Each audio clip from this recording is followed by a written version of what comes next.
Module 4. Taxi!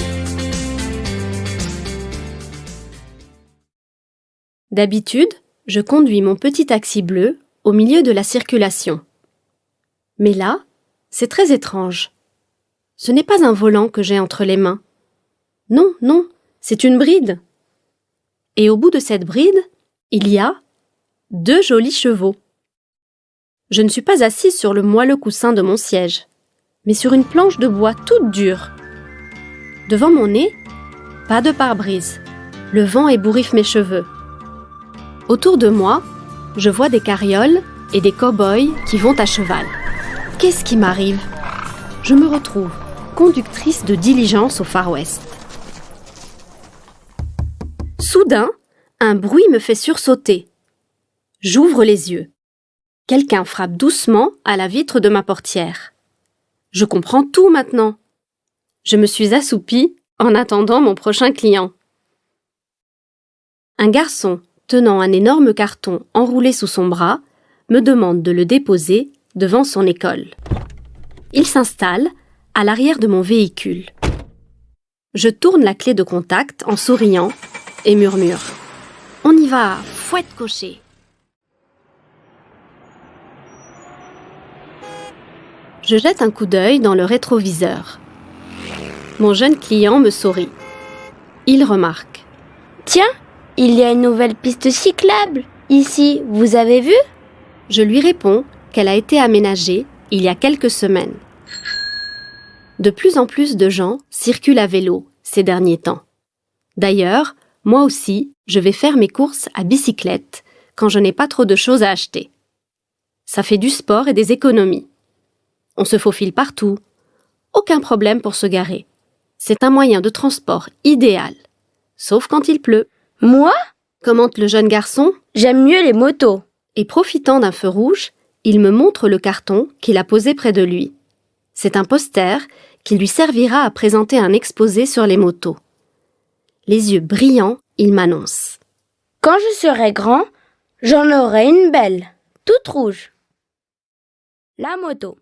La moto, abréviation de motocyclette, est un véhicule à 2 roues équipé d'un moteur de plus de 125 cm3. Le pilote y est assis à califourchon et tient le guidon pour se diriger. La moto a été inventée dans la deuxième moitié du 19e siècle.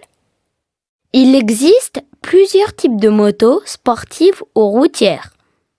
Le port du casque est obligatoire. Le feu passe au vert. L'enfant me dit alors que j'aurais certainement beaucoup de succès si je devenais taxi-moto. Je souris à l'idée de véhiculer toute une famille entassée derrière moi avec ses bagages. Pas très pratique et plutôt dangereux. Nous arrivons enfin devant l'école. Le garçon me paye, sort de mon taxi et s'en va, après m'avoir fait un gentil signe de la main. Je fais demi-tour.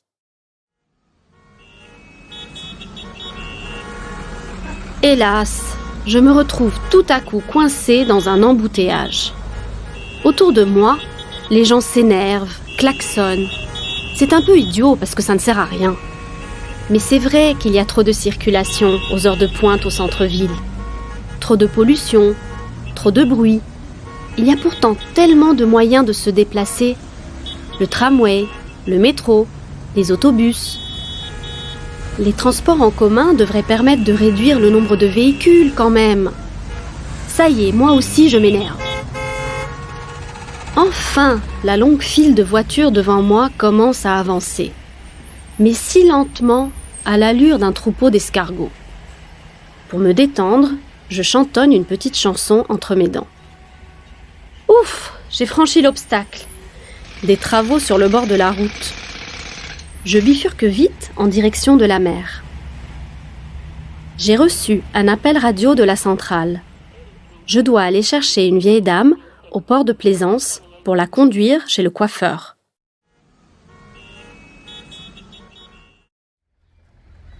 J'ai garé mon taxi sur le parking. Je marche jusqu'au bout du quai pour chercher ma cliente. Elle est en chaise roulante. En principe, elle doit m'attendre avec sa fille, qui m'aidera à la pousser et à l'installer dans ma voiture. Elles sont en retard. En les attendant, je fais les 100 pas. Je regarde les bateaux à moteur et les voiliers amarrés. Il y en a des petits et des grands, des vieux et des flambant neufs. Ils se balancent doucement, bercés par les vagues qui clapotent. Je les imagine voguer sur la mer vers des îles lointaines. Enfin, les dames arrivent. La mère et la fille ne se ressemblent pas du tout. L'une est brune et maigre, l'autre blonde et dodue. Mais elles ont le même sourire quand je m'approche d'elles. Le salon de coiffure n'est pas très loin. J'ai fini ma journée de travail une fois ma cliente déposée. Maintenant, je rentre pour chercher ma vieille valise. Ce soir, je pars en vacances. Et vous savez quoi? J'appelle un taxi pour me faire conduire à l'aéroport.